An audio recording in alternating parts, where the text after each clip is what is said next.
Welcome to Fireside Giants. My name is Alex with my co-host here, Anthony Rivardo. Of course, dead season in the NFL, but we're still grinding. OTAs underway. A lot of people were in attendance, a lot of Giants players specifically. The entire offensive line showed up. A lot of the defensive backs are spending time with Logan Ryan and his personal trainer down in Florida. Well, some wide receivers showed up. Apparently, Dante Pettis looked good and quick. Sterling Shepard, obviously, with those smooth salsa feet. He was moving around nicely. And, of course, the Giants had some quality players in attendance. I know Kenny Golladay wasn't there. Kadarius Toney wasn't there. And of course, Saquon, who's rehabilitating, I want to touch on a little bit later. But there's a couple of interesting things going around the media right now. One of them is Brandon Jacobs and his desire to return to the NFL as a defensive end. I don't know where this came from. I think he's trying to challenge Tim Tebow for whatever reason. And this is a really interesting one. So I want to talk about that, the likelihood of that, or the realistic chances of that even happening. But before we dive into these interesting topics and kind of go through some OTA news, Anthony, my friend, how are you doing today on this Friday afternoon? I'm doing good, and I gotta say, man, give Brandon Jacobs a chance. This is a two-time Super Bowl champion. This is one of the best running backs ever played for the Giants, or at least one of the most popular, for sure. I remember watching Brandon Jacobs just run people over back in the day, and he was one of my favorite players. He was so inconsistent, and sometimes he would just fall over and trip, and he really had no lateral mobility for a while there, but he was just so fun to watch run straight downhill into defensive backs. I know that clip of him just destroying LaRon Landry, the Washington football team's old hard-hitting safety. He was one of the hardest hitters in the league, and Brandon Jacobs just ran him over. Give Brandon Jacobs a chance, man. I want to see him, at least show up to training camp for the Giants. I think that would be so exciting. Tim Tebow got a job through his connection with Urban Meyer. Brandon Jacobs, his connection to the Giants. He wants to play the end. It doesn't hurt just to bring him to camp and give him a chance. I mean, we have players from camp that are missing at that position anyway. Leonard Williams isn't there, so let Brandon Jacobs fill in, see what he could do at 39 years old. Why not? But at the end of the day, I guess it's kind of a long shot anyway. But I'm excited, and I hope that Brandon Jacobs just gets his opportunity just because he did so much for this franchise. He deserves it. The guy's a massive. He's like a human truck, right? I mean, what is he? 6'4", 269 pounds, something like that. And he hasn't really lost any weight. He said he hasn't been working out at all, hasn't been doing anything. If you saw the picture of him recently, and I'll post it on the video, the guy is huge. He's like a bulldozer of a freaking human being, and I don't know how, any normal person at 39 years old without touching a football or even working out would be have a nice little beer belly, might be waddling a little bit. This guy is ripped with a six-pack at 6'4", 260 pounds, and I'm sitting here like the rest of us are just his genetics, man. Where did this come from? His genetics are superior. And it's unbelievable to have a guy of this size and that strength that the guy hasn't even been working out. So he's like, I'm going to start working out. I want to train. I want to become a defensive end. But how much bend does Brandon Jacobs have at 38, 39 years old? The guy's could be a grandfather soon. So it's like, what is the realistic chances of Brandon Jacobs making a return to the NFL? He's way better off trying to come back as a tight end or something. I guess defensive end. I don't know if he can catch the ball, but defensive end, I don't know. He's powerful. Maybe he can just run. He can bull rush straight up, but I don't think he has the speed or the bend around the edge to actually make an impact in that facet. He can just be a bull rushing kind of defensive end that utilizes that power. But again, the guy's never played the position in his life. Making that adaptation, that adjustment to defensive end from running back, it's borderline impossible at his age. So highly unlikely he gets a chance. But hell, Brandon Jacobs, man. I hope he gets an opportunity and he can showcase what he's able to do with his old man strength, that grandpa strength. He can just grab you by the horse collar and you're like, God, this is like the forces of hell, fire coming down upon me.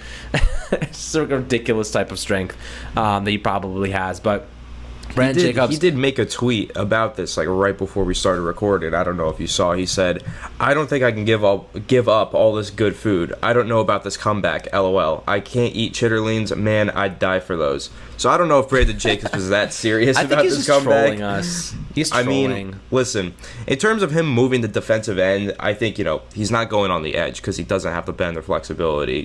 He's just going to go interior, 3-tech, 4-eye, something like that, and he's just going to be a power rushing defensive end, but he's not going to make an impact on the running game, I can't imagine. So I don't know. Whole thing It's kind of funny, and clearly he's getting a kick out of it too, joking about the good food that he'd have to give up. So I don't think he's being too serious about it, but at the end of the day, whether he's being serious or not, I think he just wants to show up to training camp and do some drills because he's missing football. And I think at the very least, the Giants should just invite him to training camp and allow him to do that. So that's just how I feel, or OTAs, whatever. So that's my take on it. But Brandon Jacobs, I can't see him actually making a realistic return to the league at 39 years old. Yeah, so it's more like you're just throwing him a bone at this point. Yeah, I mean, that makes sense right, to me. Just giving him a little appreciation for the past, Yeah, I could see them like just doing that for whatever reason. I mean, it would just more or less be for fun and out of respect. But Brandon Jacobs, guys, let us know what you think about that in the YouTube comment section. Do you actually think Brandon Jacobs can make a return? Do you think he's trolling us, or do you think he's being serious? Because it seems like he doesn't want to give up his whatever he was talking about, whatever hearty food he enjoys on these off days these days, but somehow has a six-pack. I don't understand. Like, Calvin Benjamin eats a couple biscuits and the guy gains like 45 pounds of absolute fat, and then Brandon Jacobs eats like all this crap, all this whatever food, and the guy's still got a six-pack and at 39 years old and looks like he could step and play running back right now. It's ridiculous. Like, just the genetics of this guy, stupendous, my friend, stupendous. But let's move over to the OTA portion of this video, and I think there's some interesting things to talk about, especially for a positional change. We have Carter Coughlin making a transition to inside linebacker. At least he's going to be cross-training at OLB and ILB. And the difference between the two, OLB is more of a stand-up pass rusher. You're sealing the edge, covering those C gaps, and really stopping the run on the edge and, rushing the passer from a stand-up two-point stance. And for an inside linebacker, otherwise known as a middle linebacker, he would be paired up with Blake Martinez.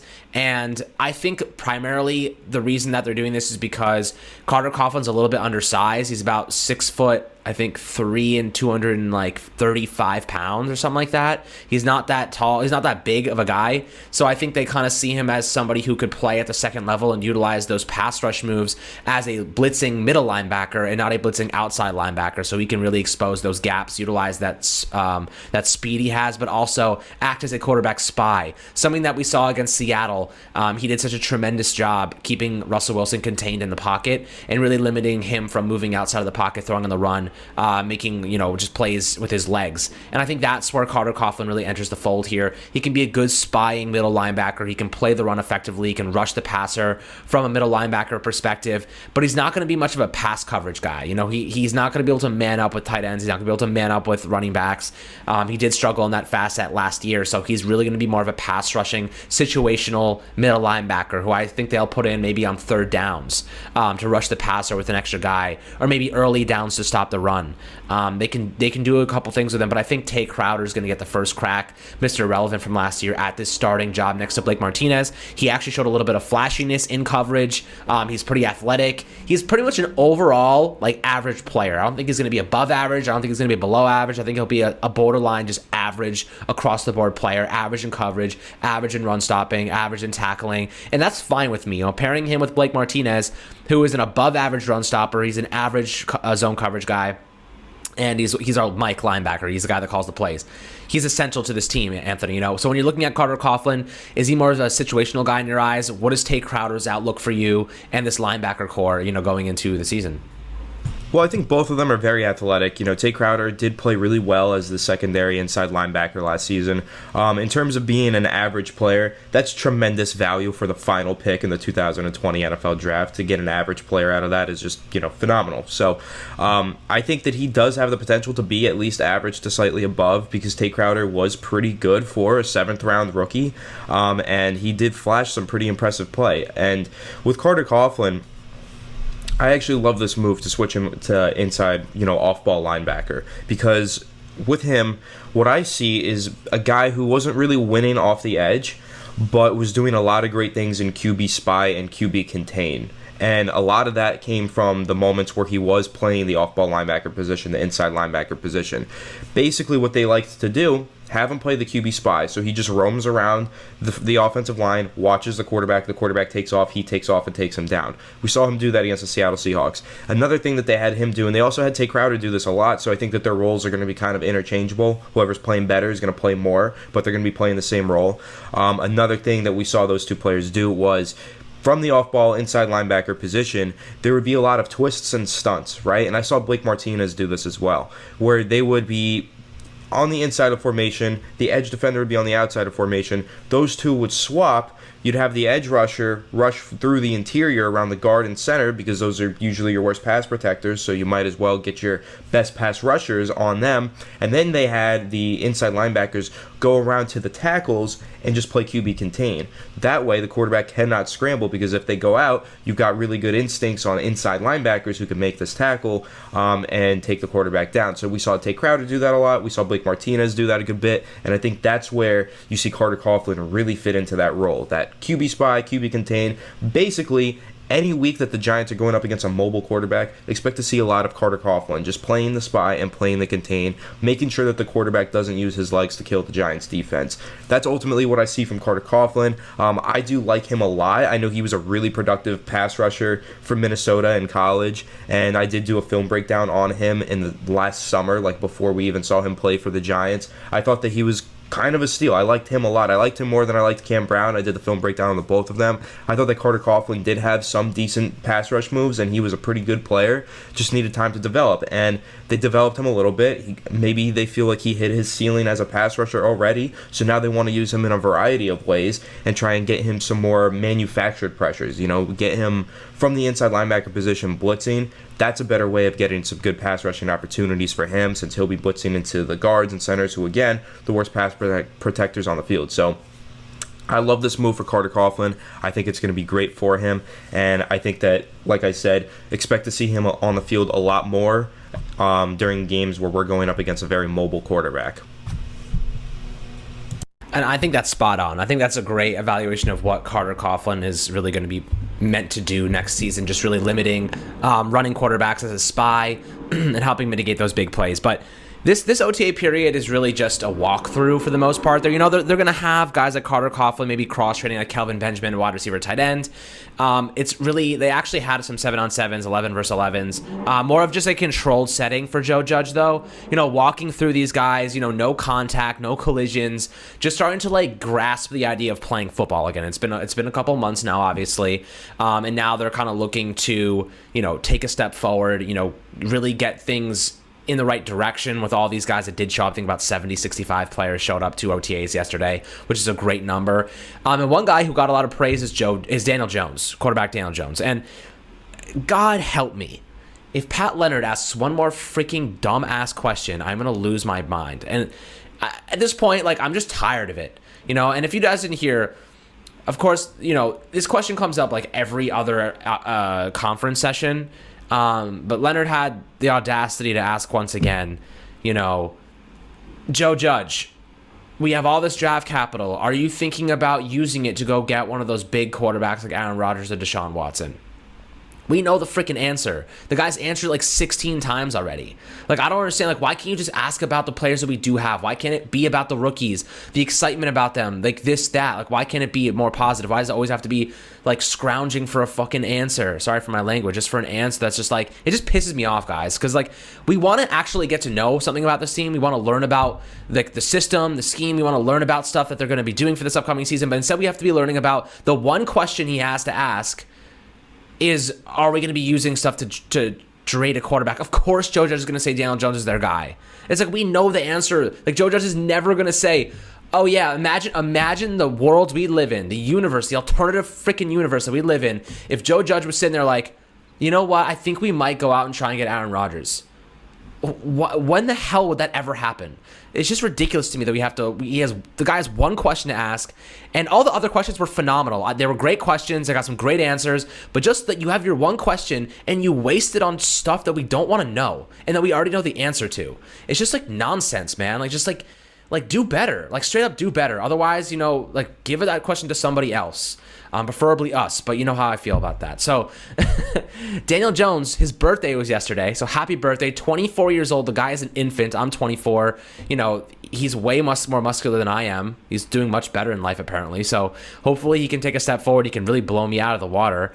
And I think DJ, physically, he looks sharp throwing the football. But again, a lot of quarterbacks look good in shorts. That's the reality. When he's standing in the pocket, you got Von Miller and Bradley Chubb going up against him in week 1.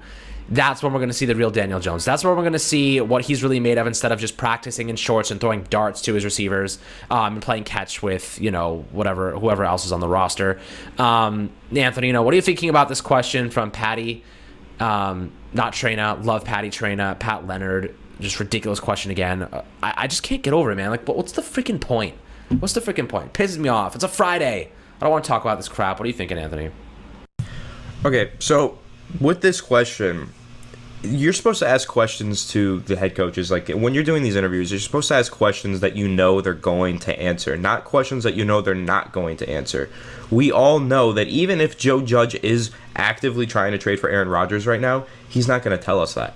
That's not going to happen. He's just going to say Daniel Jones is our guy, because what if that trade falls through and Daniel Jones found out about that trade trying to happen? He's going to feel like, oh, these guys don't actually want me here. Wrecks his confidence. He has a terrible third season. Then we're in quarterback hell next year when we have to try and trade up for a quarterback because our defense is too good, but our offense is too bad because our quarterback sucked. So then we're at like the 10th pick and not the first pick, and then there's 3 quarterbacks supposed to go in the top 5, right? That's what would happen. So why the hell would Joe Judge ever answer that question with the full truth? He would never, because that's nonsensical. That is just a nonsensical question, though. And a lot of what I think this plays into with Pat Leonard is because this reminds me all too much of Odell Beckham Jr.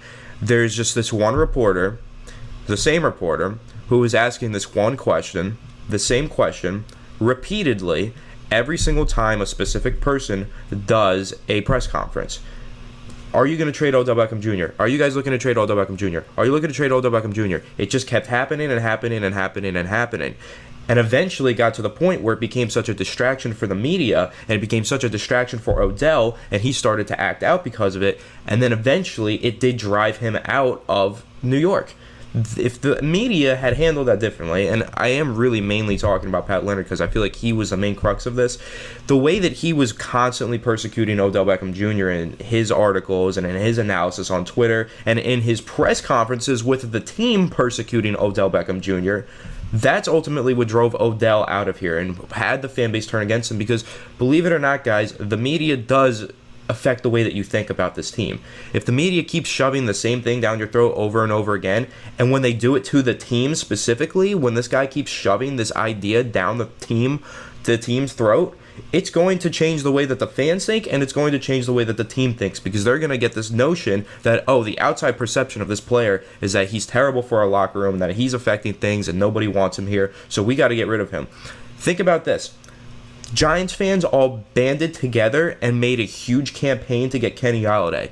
John Mara admitted, we heard the outside noise on this one, so we got the signing done. The fans really had a large say in getting Kenny Golladay on the New York Giants. Don't think that the media and fans didn't have a large say in getting Odell Beckham Jr. off the Giants. And don't think that the band leader on that one was Pat Leonard. It wasn't Pat Leonard, because it was. He was the one who manufactured that whole thing. He orchestrated this attack on Odell Beckham Jr. to get him out of New York. And it worked. And it was really disappointing. And that's why it was so frustrating, because it was like, think about Odell in his rookie year, in his first 2 seasons. Man was so energetic, he loved being in New York, and he just wanted to win. Then think about his final 2 seasons, how he got all quiet and reserved, but would just lash out on the sidelines sometimes, and was constantly hearing the outside noise of the Giants might trade him, because there was this one guy who kept writing these articles about why they should.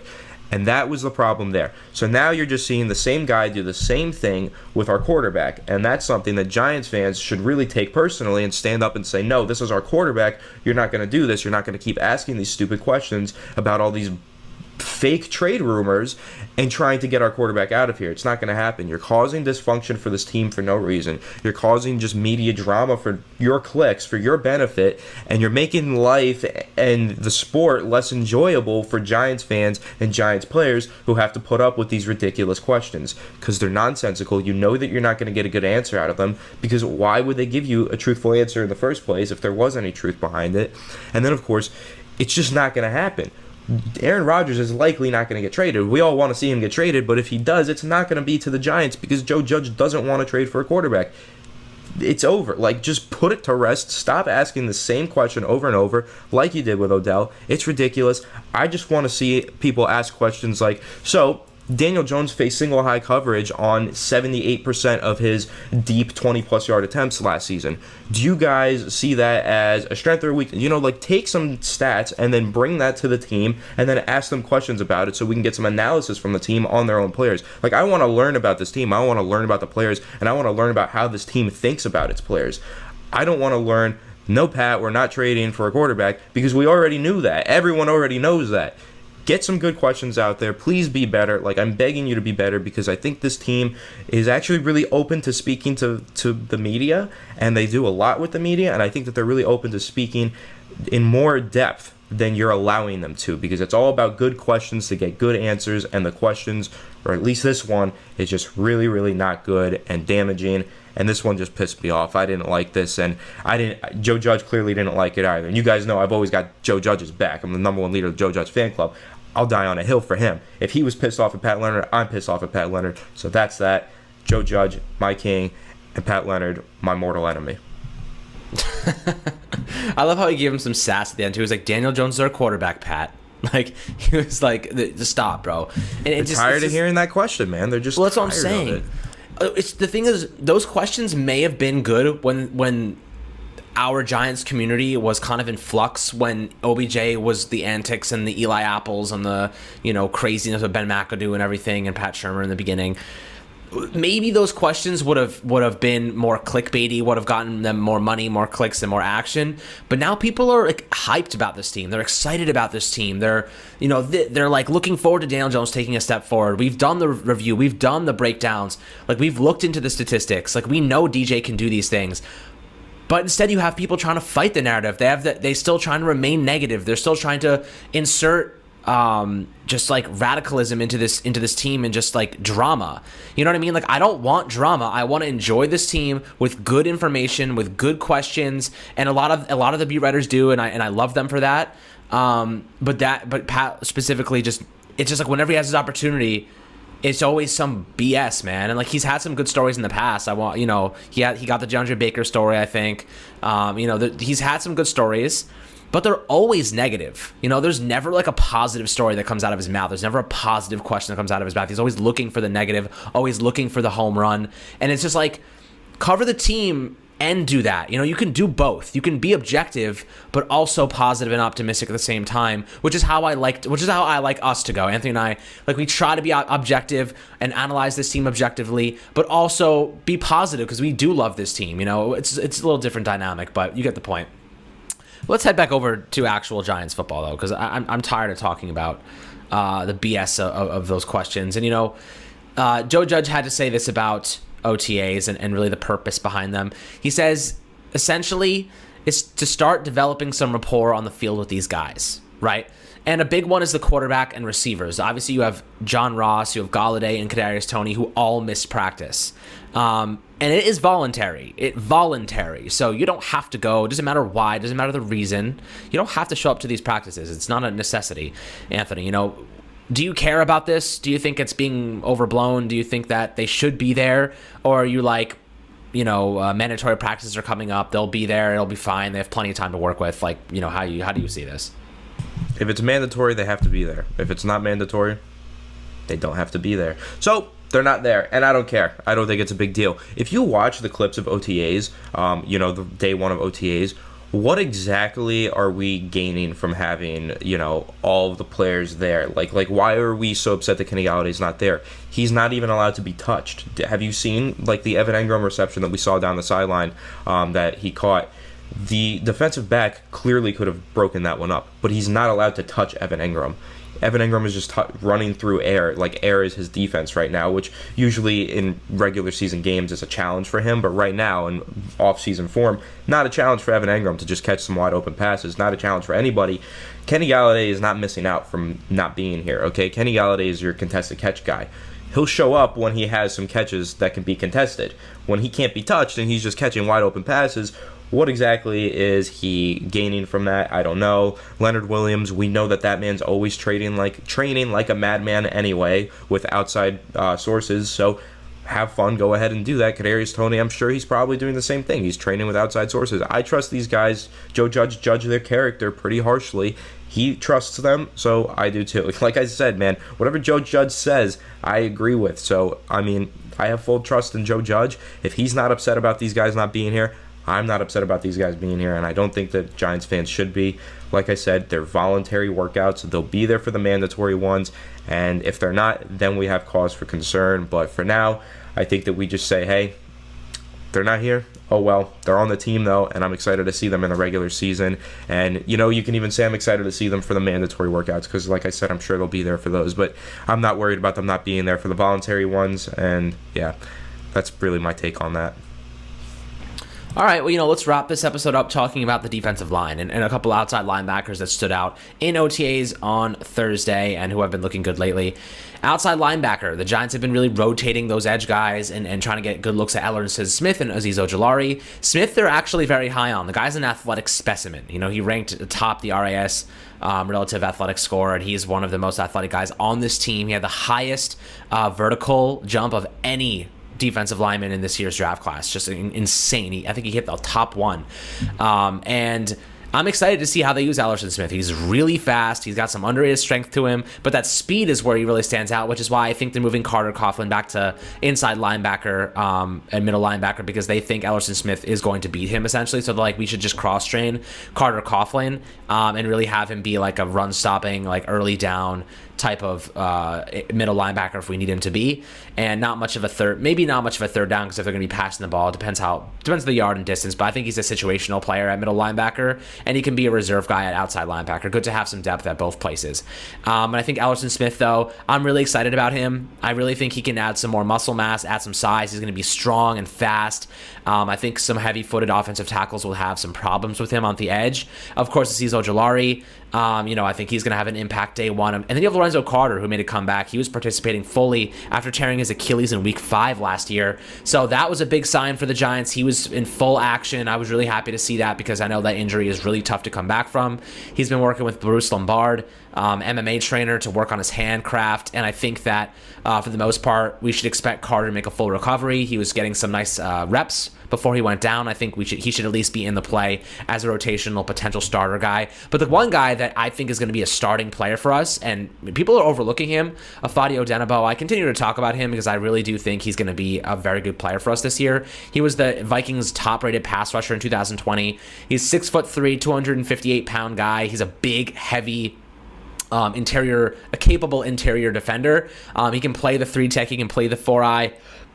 5, he can play outside linebacker, and the Giants had him specifically at OLB on Thursday working as an outside linebacker, and he told us he has experience with that in the past. So I really think he's going to be a very versatile option for the Giants. They can kick him around the entire defensive front and really do a lot of different things with him. He has the power to rush from an interior standpoint, to be in that 4-point stance. He can get in the 3-point. He can get in the 2-point.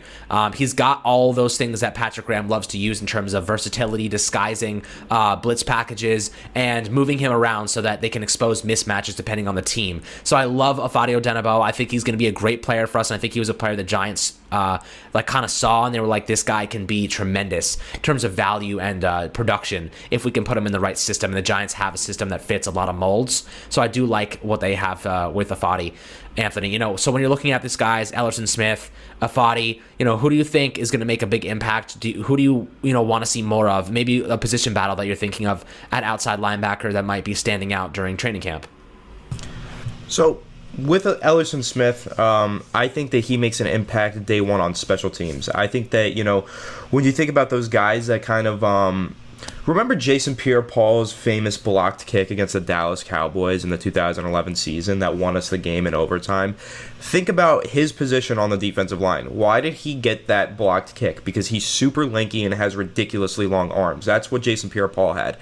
Put Ellerson Smith in that position, you're probably getting some blocked kicks from Ellerson Smith, as soon as his first or second season. That's where I see Ellerson Smith playing, that position right there in the middle of the defensive line on the special teams, kick block formation.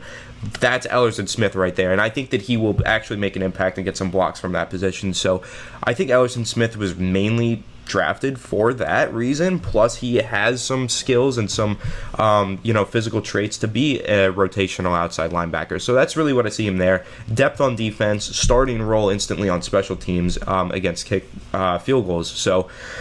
And then with Azeez, I think that he is going to be your starting edge. I think Lorenzo is going to be another starting edge. I think O'Shane works in there, and then I think that's pretty much what you've got on the rotation outside. I think there's someone else that I'm forgetting, Alex, if there's another player that you mentioned. I think Ellerson Smith. You just talked about Lorenzo Carter. Was there anyone else you talked about? Afadi. I think that Afadi plays a lot in nickel and dime defenses as a rotational pass rusher who comes in. Third and long, you need an extra spark out there as a pass rusher. I think you line him up either on the interior of the defensive line or as an outside linebacker. He's got the versatility to do both. I like Afadi a lot for that reason, just because I know the good depth at edge is really important after what we saw last season. And because I think that he actually is a starting level player, like Alex mentioned. He doesn't need to just be a depth piece. And I do think that he starts in some sub packages, like on some dime and some nickel formations. I think that you see him out there a whole lot. And I think that's going to be exciting because he does have some really good pass rush moves. And he's a very capable player on the defensive side of the ball. So I like what the Giants did, adding all this depth on the edge and with all of their pass rushers. And I think it's going to pay great dividends in the 2021 season. I agree. I mean, they went from literally having no outside linebackers, after Carter and Ximenez went down. Of course, they had Kyler Fackrell, who missed a couple games too.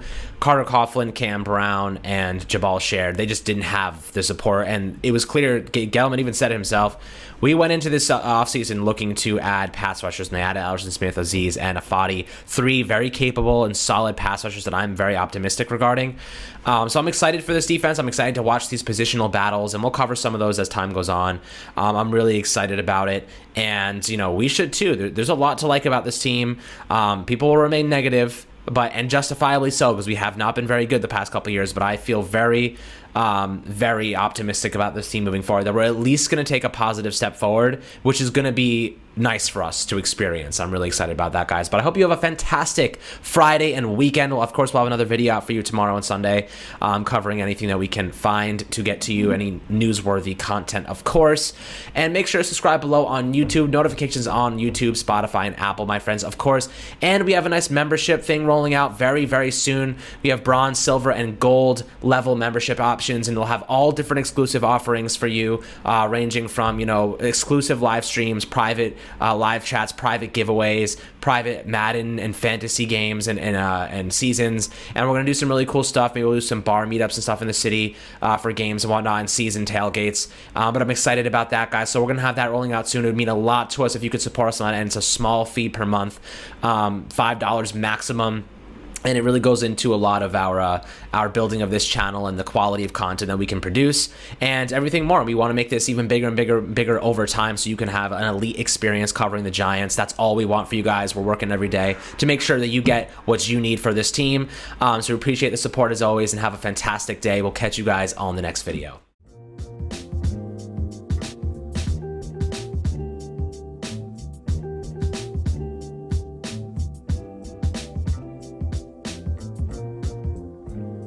TVSO.